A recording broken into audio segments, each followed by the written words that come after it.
In this episode we will review a cheap vintage lens. It's Russian one and the bokeh is amazing. I'm going now to a waterfall and I'll meet there extremely beautiful model. So let's go together and have amazing photo shoot. First thing first, we have to pack all the gear.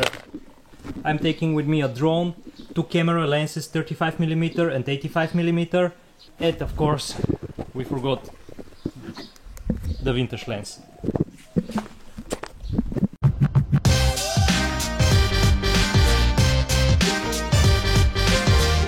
I just arrived at the waterfall.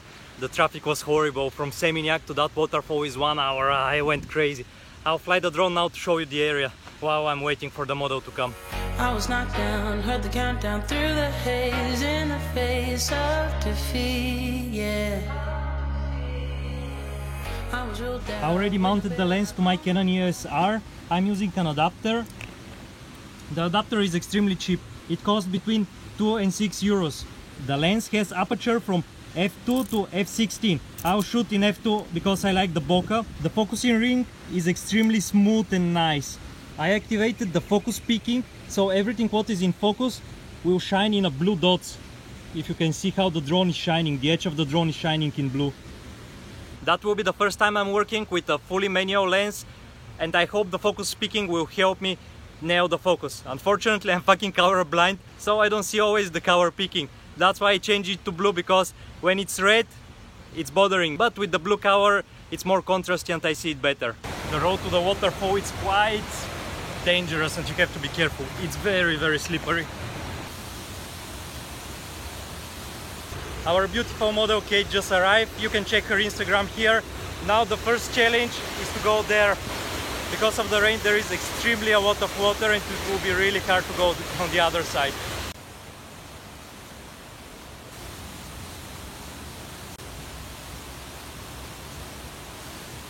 It was very dangerous, we couldn't go on the other side. We managed only to do some photos on the rock here.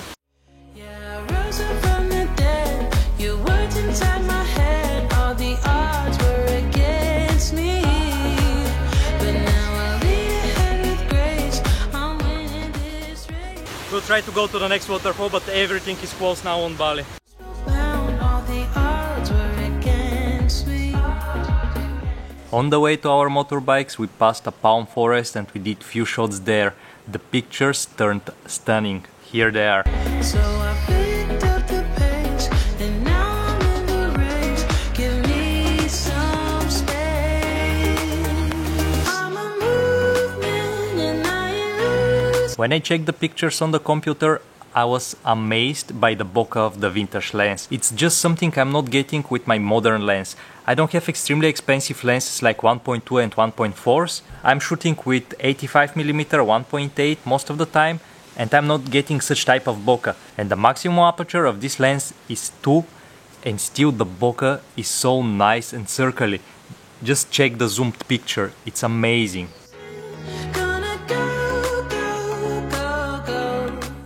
Later on in the video, I'm comparing that lens to my modern lenses, and I did as well a short B-roll with it.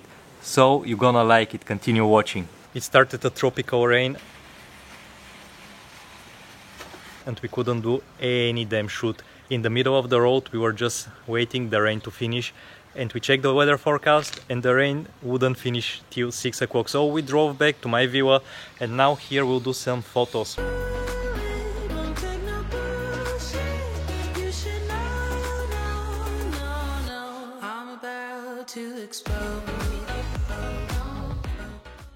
Next photo we're gonna do is to shoot through the window. There is extremely nice reflection and it looks awesome.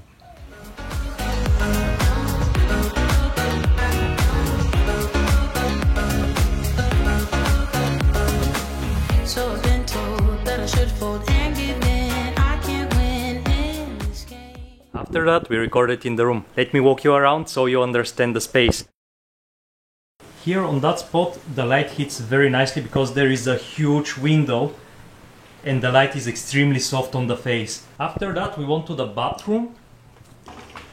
We did some photos here on the mirror. Here the hardest part is that you see your reflection as a photographer and you always have to play with the angles. But the biggest problem here is that if you play with the angles too much, you're catching the toilet in the shot. So it's a little bit challenging.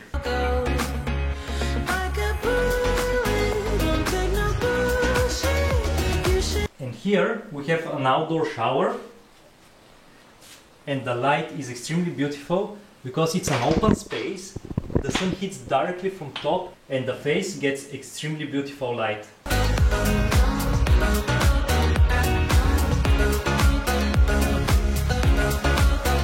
Let's jump on the computer and check the images.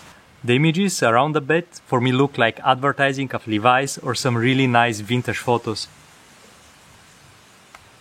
They're really cool. I really love them. And here is the one with the mirror.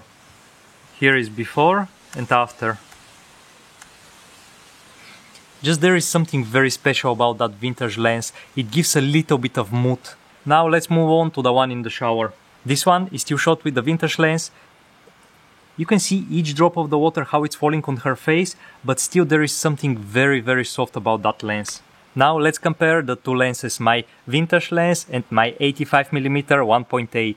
You can definitely see that the 85mm is much sharper lens. The cool part about the 85mm is that you can bring on post-production the quality a little bit down and you can make the images softer and they still get this vintage look, but it's just a little bit more work on post-production. But still, it will be hard to match exactly the softness of the vintage lens. Now let's compare the video capabilities of the lens. I recorded two identical clips. Bear in mind that this lens doesn't have any stabilization and I recorded handheld and my camera doesn't have any stabilization as well. That's why the footage is so shaky. After the comparison, I'll show you a short B-roll clip which I recorded entirely only on the vintage lens. I don't have to say I'm sorry. I ain't staying in the background, no. I don't need your worry.